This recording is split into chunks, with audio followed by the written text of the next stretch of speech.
Je vais juste répondre déjà sur le premier truc à bouger, à comprendre, c'est qu'il y a effectivement, je suis assez d'accord avec ce que tu décris, un espèce de mensonge qu'on va retrouver aussi en spiritualité sur ce que peut être un enfant. Et moi, je plaisante beaucoup là-dessus. Je suis maman moi-même. Et des fois, je me dis moi-même, si on m'avait prévenu, j'en aurais pas eu. Clairement. Ça me rassure. Voilà. Donc déjà, il faut lâcher la zone. C'est la zone de la mère et la zone de la maman, ou la zone du père et la zone du papa. C'est-à-dire que quand vous voulez vous mettre sur un placement de maman, papa, et non pas répondre à cette espèce d'obligation ancestrale du père et de la mère éducative, qui doivent faire, je sais pas, des bons guerriers, des jolies femmes d'intérieur ou des princesses, je sais pas trop, d'accord, que vous replacez le plan humain, juste ça, et ben, un enfant, c'est une boîte à tyranniser les parents. Mais je ne dis pas ça négativement, je dis ça avec beaucoup de sincérité, c'est-à-dire qu'un enfant, il est fait pour aller exactement là où ça fait mal en face. Parce que c'est un testeur d'intégrité vraiment. C'est un test. D'accord ? Ça veut dire qu'aujourd'hui, avec les énergies qui nous ramènent vraiment sur l'individualité, tous les endroits où vous vous placez sur une faille, vous avez des gamins, ils se mettent dessus. Parce qu'ils sont sur le test d'intégrité et le test d'autorité. Ça va ou pas ? Donc il y a besoin un petit peu de faire cette part des choses, en fait, entre le besoin d'être parfait pour eux et le besoin d'être humain pour eux aussi, parce que ça leur fait du bien de voir que papa et maman n'ont pas toujours la réponse. Oui, okay. Mais du coup, je ne sais pas du tout si, en fait, j'oscille entre prise de pouvoir, en fait, entre bouffer et être bouffé. C'est la mère et la femme qui rentrent en conflit chez toi au lieu de placer, là, mon rôle, c'est maman, et maman, elle fait ce qu'elle peut. Et il n'y a pas que maman, il y a la femme, il y a l'épouse, il y a beaucoup de choses, en fait. Et dans le modèle ancestral, on a mis, je répète, la mère sacrificielle. Et là, tu es en conflit dessus, en fait. Ah non, moi, okay. Aujourd'hui, là, j'ai l'impression de ne plus vouloir faire le moindre sacrifice, quoi. Oui, alors, le problème, c'est que tu es aussi sur des schémas contradictoires. C'est pour ça que tu n'arrives pas à choisir, hein. On est d'accord ? Bon, puisque tu n'arrives pas en tant que personne à positionner tes choix, à les accepter et à les moduler correctement. Il y aura relativiser plein de choses, quoi. D'accord ? Bon. Un enfant, effectivement, est conçu pour chercher nos limites parce que ça lui permet de se structurer, c'est tout. D'accord ? Donc, forcément, c'est un emmerdeur spécialisé pour faire chier ses parents. On est d'accord. Et normalement, il est très sympa avec tout le monde d'autre. Ouais, oui, c'est-à-dire qu'avec les autres, ça se passe bien. C'est normal. Il est spécialisé pour toi, en fait. Tu vois ? Mais c'est ça. Le deuxième problème, c'est qu'un enfant nous renvoie sur nous au même âge, avec tous les problèmes qu'on a connus au même âge. Donc, ça nous oblige à reconnecter notre propre difficulté en tant qu'enfant face à nos parents. Ce qui peut être très difficile parce qu'on va du coup projeter nos problèmes à nous sur l'enfant au même âge et essayer de réparer notre propre enfance à travers eux. C'est classique. On n'y peut rien, c'est inconscient. J'ai remarqué aussi ce problème, c'est-à-dire que je vois généralement ce qui m'énerve chez les enfants. Des fois, je me dis, mes parents m'engueulaient pour la même chose quand j'étais jeune. Et justement, j'ai ce conflit de ne pas vouloir reproduire l'éducation violente qu'a fait mes parents. Et en même temps, quand j'essaye l'éducation bienveillante, j'ai l'impression que c'est pire que tout. Et des fois, je me dis, peut-être que mon père avait raison et qu'une bonne baffe dans la gueule, ça résoudrait tout. Et c'est pas ça la question. La question, c'est que en tant que parent, ta relation avec tes enfants, en fait, ta relation avec tes enfants te renvoie sur ta relation aussi avec tes parents, obligatoirement. Pourquoi ? Parce que tes parents, c'est ta référence de parent. Et quand toi, tu deviens parent, tu vas chercher cette référence inconsciemment, puisque tu n'as rien d'autre. Tu comprends ? Le problème après que tu as, ce que tu es en train de sortir là, c'est que tu confonds ta souffrance à toi en tant qu'enfant, ton vécu, qui n'est pas le même que celui de tes enfants. Ce n'est pas les mêmes générations, ce n'est pas les mêmes défis, ce n'est pas les mêmes rapports. Donc, tu ne peux pas réparer, toi, ce que tu as vécu. On est d'accord, ok ? Mais globalement, si tu veux, il faut que tu acceptes aussi que tes références, c'est tes parents. Et c'est difficile de sortir de ça. Ok ? Du coup, alors pour travailler sur beaucoup de gens, effectivement, on sort vraiment, mais on le sent, d'un système de transmission, mais dogmatique, version XXXXL, dans laquelle le but était de prendre un enfant et d'en faire le successeur, mais vraiment, boulanger de père en fils, on trouvait ces lignées-là. Et aujourd'hui, du coup, tu es typiquement dans la famille recomposée où c'est un petit peu plus bordélique. Par contre, c'est un peu plus vivant. Ce qu'il faut apprendre à faire, quelque part, c'est, on tombe là-dessus, accepter ce niveau ancestral, donc y compris ton enfance, d'accord ? Mais là où le bas blesse, c'est que du coup, les gens, au lieu d'aller chercher qu'est-ce que moi je vais y emmener là, d'accord, se mettent soit sur un conflit ancestral, soit un conflit avec les enfants, en fait. Tu vois, quand tu dis à ton gamin de 3 ans, enfin j'en ai à l'appel et à la truelle, où les gamins, ça devient c'est les chefs de la maison à 3 ans, quoi. Tu le sens parce que le parent, en fait, dans son enfance, il a peut-être senti cet enfermement. Et maintenant, avec les enfants, on essaie de leur donner le choix à 3 ans quand même. C'est trop tôt, en fait. D'accord ? Et c'est une autre génération. Cette génération-là, c'est l'inverse. Elle va avoir besoin d'une éducation bienveillante. Il ne faut pas confondre le bienveillante avec du laxisme. Ça veut dire que si tu as besoin que je punisse, je vais punir. Mais je ne vais pas punir pour te castrer, je vais punir pour te montrer une limite, en fait. Et ça, c'est de la bienveillance, c'est ça. Et les gens, ils ont traduit ça par finalement, on ne leur met pas de limite. Oui, c'est-à-dire qu'aujourd'hui, les enfants, la génération qui a le pouvoir aujourd'hui, c'est les enfants rois. Donc des enfants qui ont été éduqués comme des petits rois. Donc qui n'ont jamais dépassé la phase tyrannique. Et aujourd'hui, toute la génération est comme ça.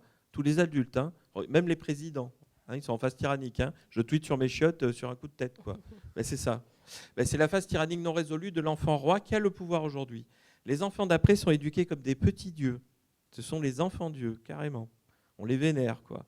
Le problème, c'est que nous, en tant qu'enfants rois, pour résoudre notre génération, on doit poser l'autorité sur notre vie, faire nos choix et créer notre royaume sur terre, entre guillemets. Eux, ils arrivent en considérant déjà que la terre est à eux. Et ils ont besoin, un enfant Dieu ne peut être éduqué que par un enfant roi. C'est-à-dire, ça veut dire que comme eux, ils croient que la terre est à eux, il faut qu'on leur remette les limites pour qu'ils comprennent quand même qu'ils sont pas, c'est pas la divinité sur terre, quoi, qu'il va y avoir des choses à apprendre. D'ailleurs, les enfants d'aujourd'hui ont très bien compris qu'ils avaient des droits, mais n'ont pas compris qu'ils avaient des devoirs. C'est aussi simple que ça, parce qu'on leur martèle toujours pour compenser les générations où les enfants étaient bouffés. On est sur l'autre excès. On est en train de leur dire, vous avez tous les droits. Non, ils ont aussi des devoirs qui sont reliés à leurs droits. Et ça, il faut le reposer tout simplement en termes d'autorité. Donc si tu n'opposes pas ton autorité sous prétexte que l'enfant, il ne faut pas le castrer, tu confonds les ancêtres qui mélangeaient violence et autorité, et donc tu essaies de jeter le seul outil que tu as, quoi, qui est ton autorité. Le problème, c'est que vu que j'ai eu des parents qui étaient très autoritaires et qui étaient violents, je ne sais pas faire autrement que comme ça. Non, tu as eu des parents qui n'avaient aucune autorité, donc qui étaient violents. Tout ton problème. Si vous voulez, l'autorité, c'est un placement, on y retourne, magnétique, c'est un placement de base, c'est pas un placement de tête. D'accord ? Donc du coup, les 3/4 des générations avant utilisaient le pouvoir, le bâton et la carotte. D'accord ? Donc c'est du pouvoir, ce n'est pas de l'autorité. Et quelqu'un qui n'a pas d'autorité est hyper tyrannique, hyper tendu. Il va être sur un pouvoir en fait qui est très castrant en fait, très enfermant, parce qu'il sait au fond qu'il est illégitime finalement là-dedans, parce que la légitimité vient de l'autorité, pas du pouvoir. C'est bon ou pas ? Donc c'est pour ça qu'on pèse bien nos mots. Hein. On te parle bien, il faut que tu passes l'autorité, et l'autorité bienveillante, qui n'est pas pareil que le pouvoir. L'autorité, c'est notre capacité à dire oui ou non, point barre.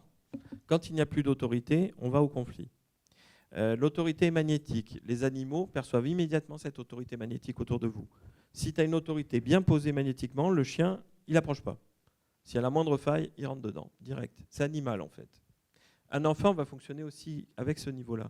C'est-à-dire qu'il n'y a pas une autorité, alors je ne dis pas qu'il faut les éduquer comme des chiens non plus, hein, mais bon, vous avez compris qu'il y a quand même cette dimension en nous. Et si vous n'êtes pas capable de poser le oui et le non à l'intérieur de vous correctement, l'enfant, c'est ça qu'il va aller chercher. Et c'est là qu'il va vous avoir, parce qu'il va voir qu'il y a une faille et il va sauter dedans, lui. Hein ? Et faire attention aussi à la version spirituelle de les enfants sont les guides, qu'on retrouve vachement aussi. Parce que là, c'est une connerie, vous inversez. Non, mais vous inversez vraiment. Alors on dit ça, attention, parce qu'on dit ça pour bosser sur des gens, vous inversez vraiment le principe enfant-adulte en faisant ça, en fait. Et ça, c'est pas bon, parce que c'est pas structurant.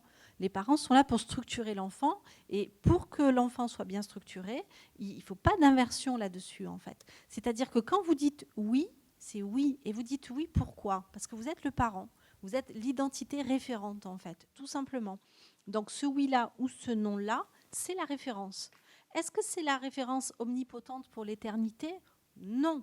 Par contre, c'est ce que nous, on a cru, que nos parents étaient des versions omnipotentes éternelles. C'est-à-dire que même quand ils sont morts, on croit encore qu'ils nous regardent, en fait, et qu'ils nous espionnent, pour voir si on fait les choses bien ou pas.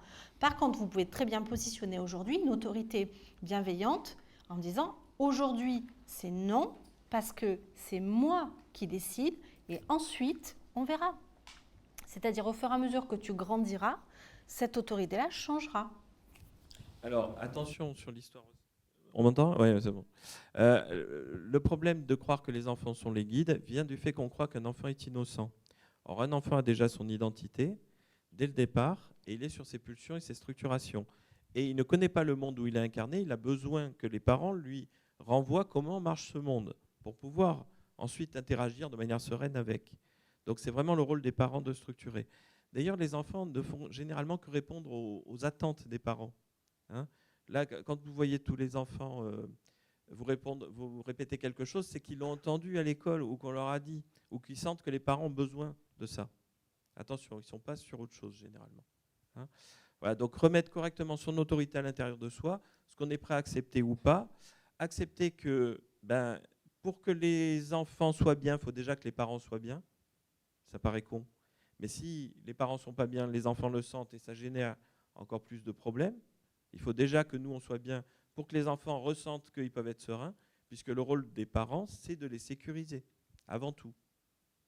Ça va, c'est clair tout ça ? En fait, si je reprends l'exemple de la glace que tu autorises à tes enfants, par exemple, si tu lui donnes la glace, mais sur un désaccord avec toi, ça va générer du stress. Si tu lui donnes la glace avec un accord à toi, ça va bien se passer. On est OK là-dessus ? L'inverse, c'est vrai. Si tu refuses la glace parce que toi, tu as déjà compté qu'il a bouffé, je sais pas, 10 bonbons, enfin voilà, mais que tu en accordes, toi, vraiment, en fait, au fond de toi, avec ce non, en fait, l'enfant, il dira rien en face. Il ne négociera pas. Je comprends tout à fait ça, mais quand je pense aux situations de ma vie, ça paraît logique. C'est ça qu'il faut que tu arrêtes de faire. Ça colle absolument pas en fait avec ce que j'expérimente. Je prends un exemple, par exemple, l'autre jour, il était 22h, il faisait nuit, elle voulait sortir nue dans la rue, marcher sur la route. C'est une enfant. Donc, je lui ai dit non, et vu qu'elle ouvrait la porte, j'ai fermé la porte à clé. Elle s'est pendue à la porte, elle a hurlé pendant 1h30. C'est une enfant. Oui, mais dans ce cas-là, moi, j'étais claire avec moi-même. Tu la prends en poids, tu la mets dans sa chambre et tu arrêtes de répondre à la stratégie. Ah, mais ça ne marchait pas. Elle sort, elle tape, elle casse des trucs. Oui, oui. Mais donc, dans ce cas-là, ça ne se passe pas bien, même quand je suis en accord avec moi. Ça se passe très, très bien. Merci. Un enfant va tester toujours jusqu'au bout. Comme il sait que tu as peur de l'image que tu renvoies dans le quartier, il va sortir pour gueuler dans le quartier. Bon, tout ça, c'est classique. Comme au supermarché, c'est très bien que s'il se roule par terre devant tout le monde, ça te fout toi dans la merde, parce que toi, tu as peur de l'image que tu renvoies, et il le sent tout ça. Tout ça, c'est que des stratégies. Bon. À un moment donné, avoir l'autorité de dire que tu es content, tu n'es pas content, tu cries pas, le voisin il est content ou pas, c'est pareil, c'est de l'autorité. Et toi, tu n'as pas d'autorité inconsciemment, dans tout le côté magnétique. C'est ça qu'il faut que tu travailles. Parce que sinon, tu essaies de compenser avec de la moralité ou des réflexions quelque chose qui est de l'ordre du primitif. Et si ça ne marche pas, ça ne marche pas. Face à ça, tu la mets en sécurité, c'est tout ce que tu vas faire. Qu'est-ce que tu veux faire de plus ? Tu fermes la porte à clé, puis tu sortir à poil, c'est fini. Pourquoi tu as continué à alimenter ? Et crise d'hystérie, c'est sous la douche, et puis voilà. Bah oui. Non, je pense que tu confonds en fait, mais vraiment, mais ton système, je pense que c'est tout le monde pareil. Attention au modèle de la mère, toute puissante, et de la femme. C'est-à-dire que face à ça, tu fais ce que tu peux. Bienvenue dans le monde des mamans, bienvenue dans le monde des papas, on fait ce qu'on peut. Par contre, effectivement, je suis assez d'accord. Là encore, tu étais à la maison, mais quand tu es dehors, tu as toujours, je suis sûrement des gens bien pensants qui vont te regarder de travers et qui te renvoient sur le fait que tu n'as pas fait ton boulot. D'accord ? Donc des bien-pensants, il y en a partout. Après, toi, tu fais ce que tu peux au mieux avec tes enfants. Et soyez tous rassurés, vous êtes le parent idéal pour vos enfants. C'est-à-dire que si eux sont les enfants idéaux pour vous faire péter un câble, vous êtes les parents idéaux aussi face à eux. Et là, il faut y mettre de l'harmonie. Quand il faut bloquer, vous bloquez, comme au catch. Quand il faut lâcher, vous lâchez. Mais il n'y a que vous, et face à vous-même, qui pouvez répondre à cet instinct-là. Vous comprenez ou pas ? Et oui, le rôle de parent est un rôle ingrat, c'est un rôle de flic, entre autres. Et si après on a des bisous, tout ce que tu veux, oui, c'est quand même... C'est comme ça, parce qu'on est responsable d'un enfant qu'on doit sécuriser, alors qu'il est conçu pour tout tester, et qu'il vaut mieux qu'il teste tout avec nous, plutôt que plus tard devoir le faire adulte. Toute nue dans la rue à crier, il vaut mieux qu'elle fasse quand toi tu es là pour la ramener dans la chambre, plutôt que de le faire à 20 ans. Elle a quel âge ? Voilà. Elle va avoir 3 ans, donc. Mais c'est son âge. Si tu me disais elle va avoir 25 ans, je dirais bon... Il y a peut-être des professionnels pour s'occuper de ça. Tu lui dis de nous appeler si elle a 25 ans, qu'elle fait pas. C'est classique, quoi. Je veux dire, voilà. Je veux dire, voilà, c'est tout. Donc, tu es face à des enfants aujourd'hui qui se sentent très légitimes. C'est leur grand pouvoir. Mais qui ont besoin, du coup, qu'on leur explique quand même qu'il y a des limites. Ils savent qu'ils ont des droits. On leur répète dans tous les sens. Par contre, il faut leur apprendre qu'ils ont des devoirs aussi. Et c'est ça qui manque aujourd'hui. Et c'est ça que l'enfant roi apporte dans l'éducation. Et vous croyez que c'est un problème alors que c'est ça, éduquer un enfant? C'est une solution, tout ça. D'accord. Et voilà. Tout ce qui a été vécu là comme ça à 3 ans, ça ne sera pas vécu à 15 ans, aller faire je ne sais pas quoi avec je ne sais pas qui. Quoi. C'est pas parce que tu as une éducation de militaire qu'il faut te comporter en hippie. C'est les mêmes, en fait. Il y en a un qui dit toujours non et l'autre qui dit toujours oui. C'est tout. Donc toi, tu as besoin là-dedans d'arrêter d'aller chercher ce qui n'a pas été fait. Va chercher ce que toi, tu as besoin de faire aujourd'hui. Tu vois, on est dans la présence. Et dans la présence, tu trouveras le pouvoir magnétique. Par contre, dans l'absence ou dans la théorie, tu ne trouveras pas ça. OK ? Voilà, donc je te le redis, travaille en termes de développement personnel sur ta propre autorité d'un point de vue profond. Voilà. Tu mets tout. Pardon. C'est bon ? J'ai ici. Merci.